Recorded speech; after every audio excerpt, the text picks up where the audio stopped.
السلام عليكم. اليوم ان شاء الله ضمن سلسله حلويات لاكريم كنقترح عليكم حلوه لاكريم بالموس ديال القهوه من ألذ واروع يعني الحلويات لاكريم اللي ممكن تذوقوها، سهله وسريعه التحضير، وفوق هذا انها كتجي لذيذه بزاف وناجحه من اول تجربه. واخا تكوني اول مره غتحضري حلوه لاكريم غادي تنجح معك. اذا بسم الله. اول حاجه غادي نحضروا هي الجينواز. غادي نحتاجوا فيها في واحد الاناء كنوضع رشه ديال الملح، كنضيف لها 2 حبات ديال البيض يكونوا متوسطين. بالنسبه لهذا الجينواز غادي نحتاجوا فقط 2 حبات لاني غنحتاج فقط قاعده وحده، يعني ما غاديش نحتاج طبقات بزاف ديال الجينواز. كنضيف لها واحد الساشي ديال السكر بنكهه الفانيلا و85 غرام ديال سكر حبيبات، ما يعادل نصف كاس عنبه بالنسبه للناس اللي بغاو هكا العبار بالكاس ديال العنبه. صافي كنخدم داك البيض. ضروري الجينواز راه ماشي بحال الكيك، ضروري تخدمو مزيان البيض حتى يضاعف الحجم ديالو ويصبح القوام ديالو ثقيل واللون ديالو يصبح ابيض كما كتشوفوا في الشاشه. صافي هنايا كنضيف الدقيق بالتدريج، والدقيق حتى هو نفس كميه السكر هي نفس كميه الدقيق. هذه خذوها قاعده بالنسبه للجينواز، نفس الكميه اللي كنستعملوا السكر هي نفس الكميه اللي كنستعملوا ديال الدقيق. يعني درنا 85 غرام ديال السكر غنديروا 85 غرام ديال الدقيق، ما يعادل نصف كاس عنبه ديال الدقيق. صافي وكنبداو كنخدموا الخليط كما كتلاحظوا معايا. ضروري نغربلوا الدقيق وكنخدمو من الاسفل للاعلى. لاحظوا معايا الطريقه كيفاش كنخدمو من الاسفل للاعلى باش ما نطيحوش هذاك البيض اللي خدمنا. وكنخدمو اما بالطراب اليدوي هكا ولا بشي سباتول وحنا كندخلوا الدقيق. ما تخدموش بالطراب الكهربائي، ما غاديش تنجح لكم لا جينواز. صافي هنا خديت قالب انا لان كما سبق وقلت لكم غنحتاج فقط طبقه واحده ديال لا جينواز. خديت قالب دائري هكا وفرشته بالورق ديال الطهي من بعد ما دهنته بشويه ديال الزبده ووضعت فيه الخليط ديال الكيك، عفوا ديال الجينواز. صافي غادي ندخلو الفران يطيب. بالنسبه للفرن كيكون مسخن من قبل، ضروري يكون الفرن سخون من قبل على درجه حراره متوسطه. من بعد كندخلوا ليه الجينواز ديالنا كطيب على درجه حراره 180 درجه، النار من الاسفل ومن الاعلى. نديرو وكنخليوها مده 10 دقائق. ما تفوتوش 10 دقائق باش كتبقى لنا لا جينواز رطبه وما كتجيناش ناشفه. هانتوما شوفوا معايا لا جينواز من بعد ما خرجتها كتجي رائعه وناجحه من اول تجربه. وبالنسبه للناس اللي محتاجين هكا طبقات بزاف بالنسبه لشي نوع ديال حلوه واحد اخر غادي تضاعفوا فقط المقادير. انا فقط غنحتاج في هذه الحلوه فقط طبقه واحده. غادي ندوزو دابا باش نحضروا الموس ديال القهوه. غادي نحتاجوا فيها 2 ورقات ديال لا جيلاتين. غادي نرطبوهم بالماء بارد، واحد نص كاس هكا ديال الماء، وغادي نخليوهم جانبا يرطبوا. هذه اول مرحله غادي ديروا، غادي تحطوا الورقات ديال لا جيلاتين يرطبوا باش تنسرعوا العمليه ودغيا كلشي كيوجد. السيرو اللي غادي نحتاج فيه 60 مليلتر ديال الماء مع 50 غرام ديال السكر. كنخليهم كيغليو حتى تيتقال لينا هذاك الخليط. 60 مليلتر تقريبا غيجيكم هكا 4 كاس ديال الماء مع 4 كاس ديال السكر.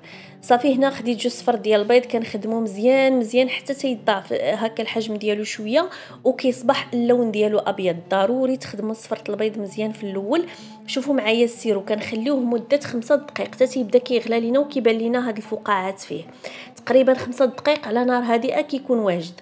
عاد كنبداو كنضيفوه على صفرة البيض وحنا كنخدموا الخليط. كنبقاو كنخدموا الخليط حتى تيبرد لينا هاد الخليط هذا.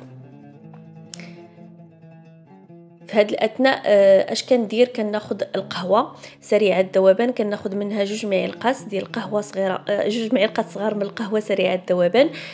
كندوبهم هكا في تقريبا واحد ما كاملاش 4 كاس ديال الماء سخون ياك.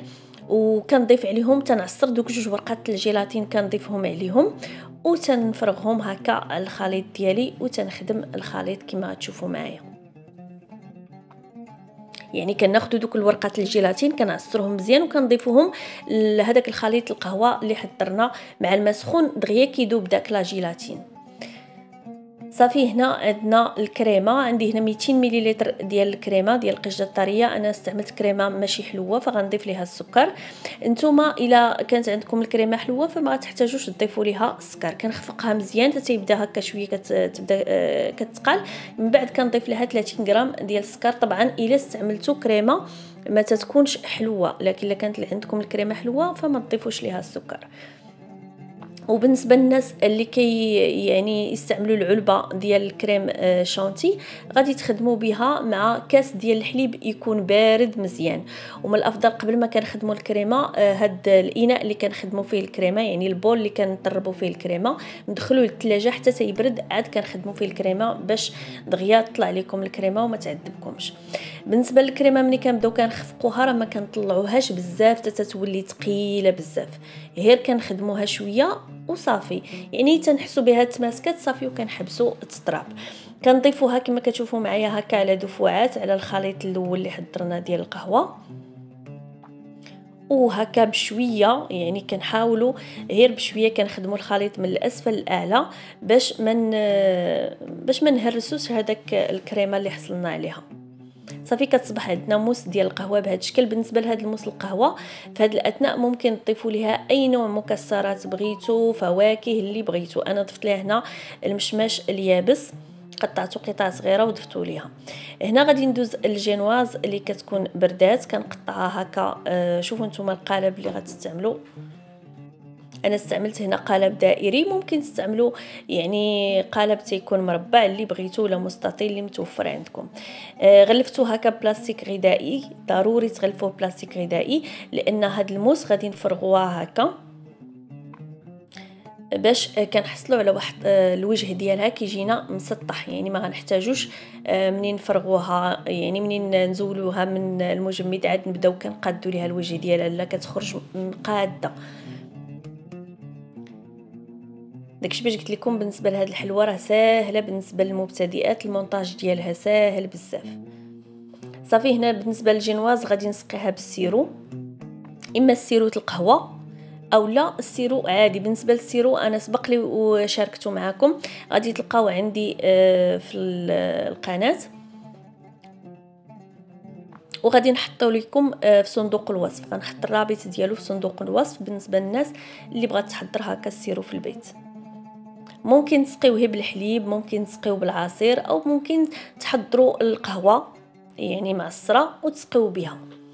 صافي بالنسبه للناس اللي عزيز عليهم هكا الجينواز تجي مبلله بزاف كنسقيوها من الاسفل وتنقلبوها كما شفتوا معايا، وممكن نعاودوا نسقيوها من الفوق عاد نغلفوها بلاستيك غذائي وندخلوها للثلاجه. كنخليوها اقل حاجه 4 سوايع حتى 5 سوايع، او من الافضل الموس ضروري من الافضل تبات ليله كامله باش كنحصلوا على واحد النتيجه مزيان، وتيجي المذاق ديال الحلوه من بعد ما كتبات لينا في الثلاجه كيجي مزيان وممتاز. شوفوا معايا بعد ما بات ليله كامله كيكون هذا هو الشكل ديالها، ولاحظوا معايا الوجه ديالها من بعد ما حيدت هذاك البلاستيك كيجي بيان فيني، ما محتاجينش عاد نبداو نقادوه. صافي هنايا غادي نزينها، غادي نرشها هكا بشويه ديال القهوه، نرش لها الوجه ديالها هكا بالحبيبات ديال القهوه بما اننا دايرين الموس ديال القهوه، وكان ندهنها هكا بشويه ديال الناباج. الا كان عندكم ناباج نوتر يعني كيكون احسن، الا ما كانش عندكم فانا كان عندي هذا سخنته هكا دفيته شويه ودهنت به الوجه ديالها. ممكن للناس اللي ما عندهمش الناباج وبغاو يديروا هكا حلوه للبيت ديالهم ممكن يدهنوها بالمربى ديال المشماش داك اللي كيكون سائل، غدهنوها وديروه وتمرروا هكا بهاد هكا بشيموس ولا هكا بهاد الاداه اللي كنزينوا بها صافي باش كنعطيوها هكا واحد الديكور زوين. انا هنا كنت محضره الشكلاط للتزيين، ان شاء الله من بعد نشاركو معكم فيديو مستقل غادي نزين به هكا الجوانب ديالها وحتى الوجه ديالها. الحقيقه هاد الحلوى هذه راه كتجي لذيذه بزاف، وانا متاكده انكم الا جربتوها غادي تبقاو دائما تعتمدوها. وكما شفتوا معايا طريقه بسيطه سهله، واخا تكوني اول مره غادي تحضري هاد الحلوى غادي تنجح لك، وانا متاكده من النتيجه ديالها. بالنسبه لهاد الشكلاط هذا مهم اللي بغى دغيا يوجدو، راه كتاخذوا هي الشكلاط الابيض والشكلاط الاسود وكتذوبوه في حمام مريم، وتتاخذوا هكا كتوضعوه فوق الرخامه ولا فوق هكا شي بلاستيك، وتتوضعوه هكا نقط وكتجروهم بالملعقه، وتتعاوتاني توضعوا نقط ديال الشوكولاط الابيض فوق الشوكولاط الاسود وكتجروه بالملعقه. صافي هذه هي الطريقه، وكيجي المنظر ديالها رائع جدا. كنتمنى فعلا ان الفيديو ديال اليوم يكون نال الاعجاب ديالكم وتجربوا هذه الحلوى. شكرا لكم على حسن المتابعه، ودائما لا عجبكم لا فيديو ما تبخلوش عليا باللايك والبارطاج مع الاصدقاء ديالكم والاحباب ديالكم. دمتم في رعايه الله، والى فيديو قادم ان شاء الله.